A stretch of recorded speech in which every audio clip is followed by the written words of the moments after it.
about the first order of business. Scottie pulls it off. This is his third win in the last 4 starts, but that it gets much juicier. Hopefully, I don't know what your stat is, so I hope I'm not taking it away. Let's go back. This is probably too far. I'm going to go even further. I keep clicking back and I can't get enough of it. All right, we're going to start at the Genesis Open, okay? This was February 13th. He finishes third, okay? Then he goes to the Arnold Palmer, finishes 11th. Goes to the Players. I remember watching the Players like he sucked, but Roy went on a run, so it made it okay. Scottie finished 20th. So we're talking 4th, 11th, 20th. Houston Open, he finishes second, one behind Minwoo Lee. Then he goes to the Masters. We weren't talking about him much because it was the Rory show and the Rose show. He finished 4th. So we've got second, fourth. Then he goes to the RBC Heritage. He finishes 8th, which, again, I felt like we were okay with because it became the JT show, right? Then Scottie said, hey, I'm still here. Goes and wins by $1 billion, right? Wins the CJ Cup, wins the PGA Championship, finishes 4th to Griffin, right? Who we're going to be talking about as well, and then wins this one. Dude. Yeah, I mean, it's a run like we've never seen. I mean, it's Tiger-esque, and I Very. like, we've said this before. You compare people to Tiger, compare people to Tiger. This one just feels different. I mean, it really does. It feels different. It feels like he's got the mental game. He's got the golf swing. His stats back up everything that he's ever done. His tee to green game is second to none. The stat I saw today was, since May 4th, Scottie has 3 wins, and the Colorado Rockies have 3 wins. So that's pretty hilarious. That's incredible.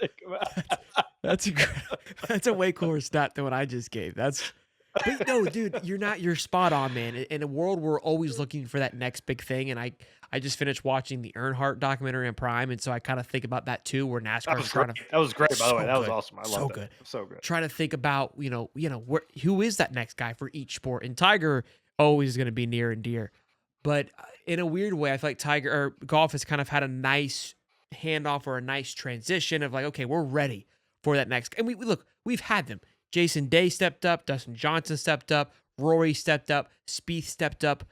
They all kind of had their moments. They had little pockets that kind of carried us through. So we never really felt like we had this lull like other sports may have, right? Which is fine, but none of them, all of them showed it. All of them had the game to do it, but in the grand scheme of things, fell off very quickly. I would say Day was probably the longest.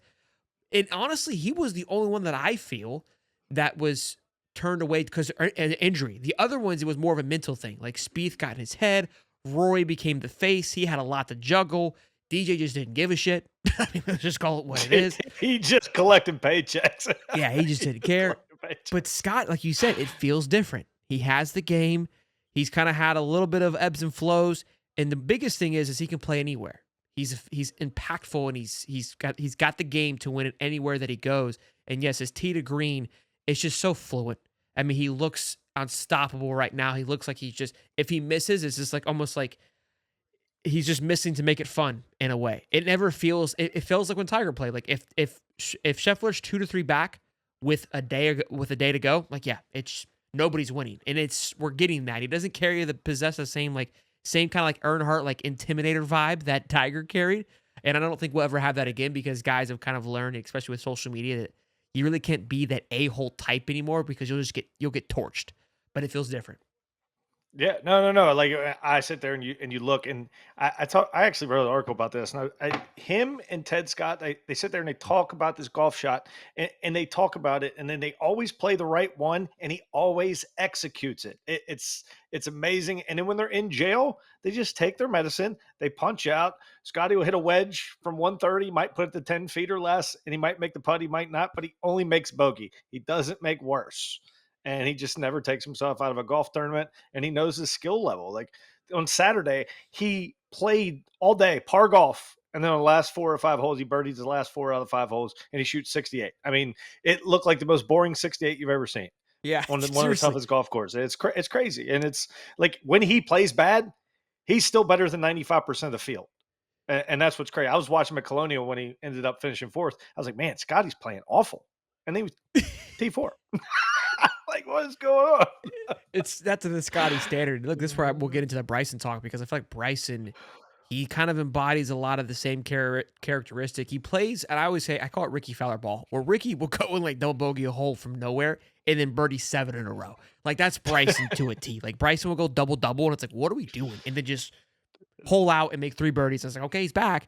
But that Just up and amazing. down, it's it can kind of take wear and tear on you on the golf course. I think that's where Bryson needs to figure that part out. But I digress on that. Listen.